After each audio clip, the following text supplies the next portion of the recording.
Right, hi guys, welcome back to the Mini Yorkshireman and welcome back to the Love-Hate Relationship series. We're back again for another one. And this one is going to be 5 F1 drivers on the current 2020 grid that I really like. Really like them as people, really like them as drivers, think they've got some good skills. And yeah, my top 5 really. So before I kick things off, I'm going to say there's 2 people that are excluded from this, which is George Russell and Lando Norris, because they'd be my 1 and 2 all day long, and I wouldn't be able to pick between them, because I actually know them personally from when I used to be in motorsport a few years ago when they used to come testing with us. So yeah, so they're discounted from that, and yes, I'm not trying to make myself sound big, I'm just trying to keep it fair, because, you know, give a fair representation to everyone else, because they'd be the number 1s easily. So I'm going to pick 5 drivers that I like, excluding those 2. You see, I'm just keeping things non-biased here, you know what I mean? I'm just chilled. So I look forward to all the haters in the comments, because it's Formula 1 and no one's allowed an opinion. And I'm just going to make this point out now as well. These aren't in any particular order. So just because I say number 1 is this one, number 5 is that one, that doesn't mean that I actually think they're number 1 or number 5. They're just 5 drivers I like in no particular order. So calm your tits. Alright. That's cleared that up. I just need to make it clear with the 12-year-old viewers that don't know anything about Formula 1. Right, here we go, we're kicking it off. So number 1 is Charles Leclerc. Absolutely fantastic driver, showed Vettel up quite happily this year, all day long. A couple of races he was behind Vettel, but Vettel was just making stupid mistakes, wasn't he? But Leclerc kept himself clean and tidy pretty much all season long and did a good job, did a solid job. His first year in Ferrari, only his second year in Formula 1, and he did fantastic. Should have won Bahrain, he broke down. You know, so many circumstances. Should have won Austria, but shit strategy, Ferrari. There's so many. He could have had a lot more wins this year. The guy that had the most pole positions that year, in 2019, yeah, there's some oohing and ahhing about how legal the Ferrari car actually was, but that's not Leclerc's fault, is it? That's Ferrari's fault. And if Leclerc can do the job in an illegal car and Vettel still can't, then what does that tell you? Do you know what I mean? It's still relevant because you still got someone to compare him to. And while Leclerc was winning Monza, Vettel was spinning and nearly killing people. So, you know, big difference there. Solid first season in a Ferrari, definitely. He's got, is it a 4 or 5 year contract to get mixed up with whatever Verstappen's done with Red Bull? But yeah, he's there for a long time now for the duration. And future world champion in the making. Watch this space. Depending on how quick the Ferrari is this season, if we ever get this season going, could be champion this year. Who knows? Next up is Alex Albon in the Red Bull. Absolutely great driver. How his career's come through. It's mainly how he came through his career, because I don't think it's that well known, to be honest. But Albon was struggling for money. Now, don't get me wrong, you know what I mean? He's not poverty-stricken by any means, but in terms of racing money, he didn't have the millions that you require to race in F3, F2, all the likes. And he almost didn't complete the 2018 F2 season when he was battling with Lando Norris and George Russell. I think he was like, even before the halfway point, they had a sponsor pull out and they'd got no money left. So they were honestly thinking of stopping. And I'm not quite sure who stepped in. It was another sponsor that stepped in to say, look, we'll sort you out for the rest of the season, just do well. And obviously he did do a great job. You know, he served it well. He finished 3rd in the championship in the end, I think. So behind Norris and Russell is certainly respectable. And then obviously he was signed for Formula E for the Nissan team. So that looked to be it. It looked like he would go in the Formula E route, a bit like Nick de Vries has done, unfortunately. And then he got the call for Toro Rosso, because Red Bull and Toro Rosso and Helmut Marko had just fucked everything up and binned everyone off, hoping for the miracle that is Dan Tincton, that never happened because he's a twat. And then they were left with no choice, so they went with Albon. So he got his chance on the F1 grid. Fantastic. I was well chuffed for him.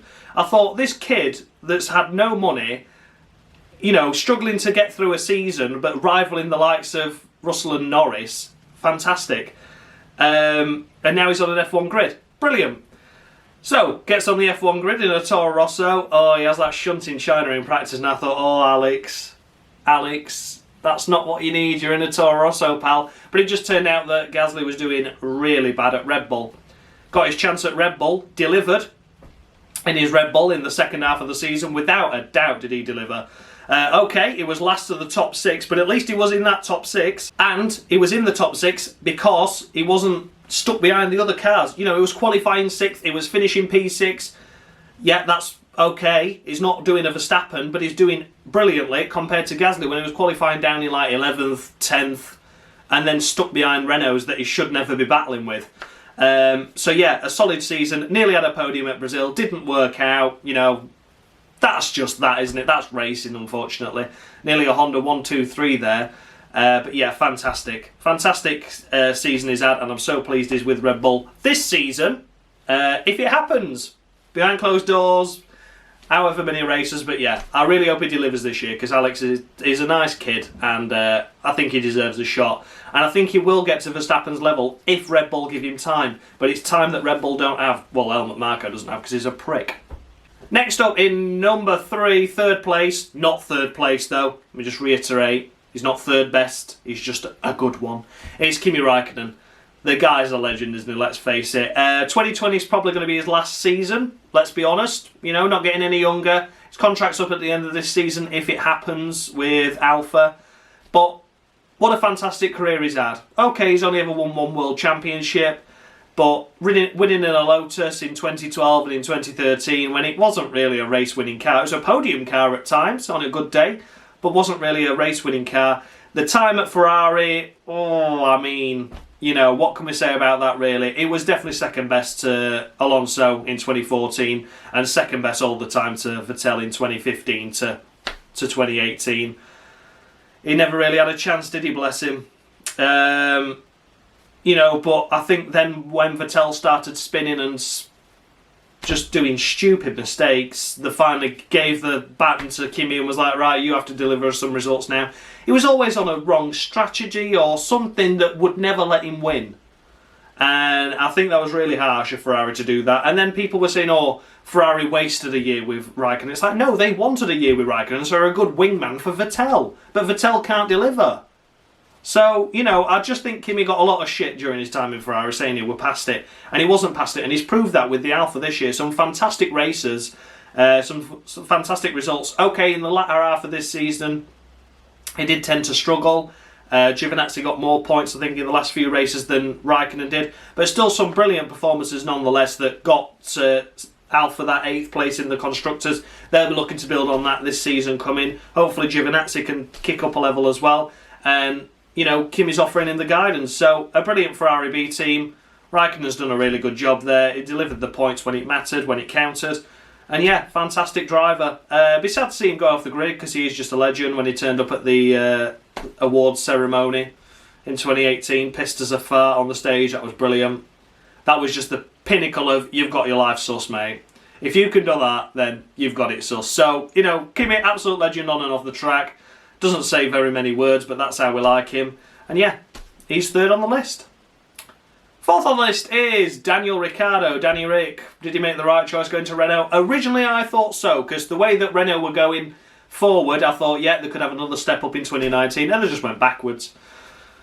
So I think there'll be some heads rolling at the end of this season, if it happens, if Renault don't deliver. But Daniel Ricciardo on the whole is a fantastic driver, brilliant on the brakes. Probably one of the best late breakers you've seen, especially in the Red Bull. 2019 he was getting used to the Renault, but some moves that he pulled, unreal. China on Bottas, was it, in 2018? Unbelievable move. Obviously he had the battle and the race with Hamilton at Monaco in 2016, then he had the shit pit stop. Just a fantastic all-round driver, great guy. I think he made the right choice leaving Red Bull because he would have been shadowed by Max Verstappen this season. But, you know, I don't think Renault was the right choice. But obviously the other top teams weren't available. So he went for what was the 4th best team in theory. But it's not paid off yet, but I hope it does, because I think he does deserve it. He does deserve a good seat. I mean, look at what we did also to Hamilton. We thought he was a down and out when he signed for Mercedes, when they weren't doing very well, were they? You know, they were just languishing around in 5th and 6th, the occasional podium, the one win. We thought, oh, well, Mercedes are never going to get there. Hamilton's just took the money, and here we are, 5 titles later. So you never know. I'm not going to say that Renault's going to have that turnaround, but hopefully the 2022 regulations now will see a change And fingers crossed it can work out for him, because I think he does deserve a title. He deserves more race wins and podiums and good results in general, because he is an all-round good driver. I think he brings the team up really well with his positive energy. Not his big dick energy. But yeah, I think he brings the team up with his positive energy. And yeah, all-round, nice bloke. And last on this list, in number 5, not P5 though, no particular order, I'm just saying he's the 5th one, calm your tits. It's Max Verstappen.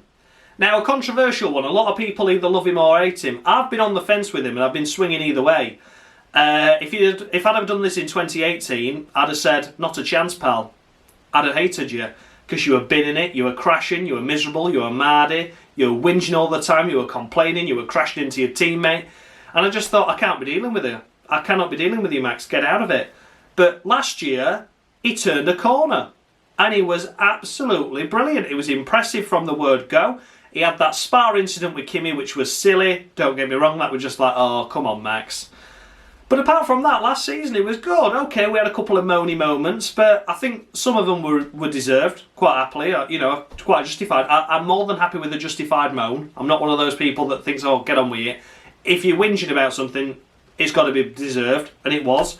And I just think he really brings the Red Bull car up, and I think this is the problem with the other drivers coming into the Red Bull and not being on Max's pace.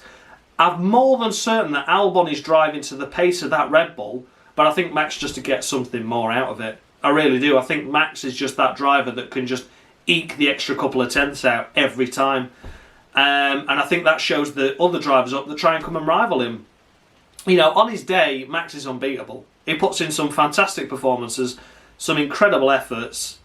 You know, look at Monaco 2019 trying to overtake Hamilton. I mean, he got a 5-second time penalty for his collision with Bottas in the pit lane, but that wasn't his fault. But, you know, he just always gives it a go. He's always a have-a-go hero, do you know what I mean? And sometimes it works, and 2018 it really didn't a lot of the time. But he seems to have just refined himself now, and he's an impressive kid. I think titles are ahead for him, definitely. I'm pleased that the Honda package has worked with the Red Bull better than it did with McLaren. And I really hope that he gets a championship, at least one, because he deserves it. He really does deserve it. A fantastic kid. Still young, still plenty of years left in him, so we've got a chance for a title or two. Yeah, just needs to eke out that Spa mistake and little bits like that, issues like that, get rid of those and your championship material straight away, really. If he can get 21, 22 solid races in a season, however many there's going to be in the future, if he can just be as consistent as Hamilton can be, he's up there. But it's just them odd mistakes that are just keeping him up, down a little bit from there. So yeah, fantastic driver, easily deserving of a title. So let me know what you guys think. Any thoughts and feedback on my top 5 drivers, excluding Lando Norris and George Russell, obviously. They would have been in the list. I'm always up for a chat in the comments section, so let's have a laugh, shall we? We're still in lockdown, so, you know, nothing else better to do. I'll sit on YouTube waiting for a comment to come, because I'm needy. Smash a like on it, guys. Fucking hell. Can't be dealing with it. Yeah, so thanks a lot for watching, guys, and I'll see you on Thursday for 5 F1 drivers on the current 2020 grid that I hate. Ho ho! It's where it gets spicy. Thanks a lot for watching, guys, and much love.